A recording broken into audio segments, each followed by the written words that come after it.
Hello，大家好，歡迎嚟到大張教室，我係大張姑啦。今日咧，我要同大家咧去分享一啲咧過馬路嘅一啲小知識。咁如果你有上過定向行走科咧，咁應該你就學過嘅。咁我哋如果未學過嘅，我哋而家都一齊學下。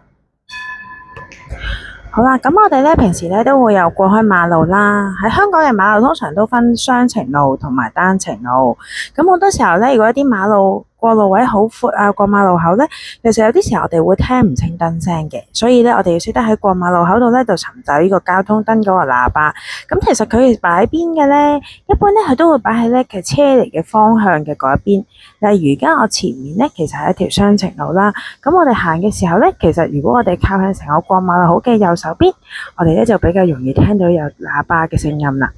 好啦，咁而去到對面，正正因為佢係雙程路，所以佢就喺成個過馬路口嘅左邊，亦都係第一對角啦。咁於是我哋聽嘅時候咧，就可以靠近去到最左邊去過馬路啦。好啦，咁通常雙程路有時馬路太長啦，咁佢就會喺中間咧會加咗呢個叫做安全島啦，或者叫緩衝區。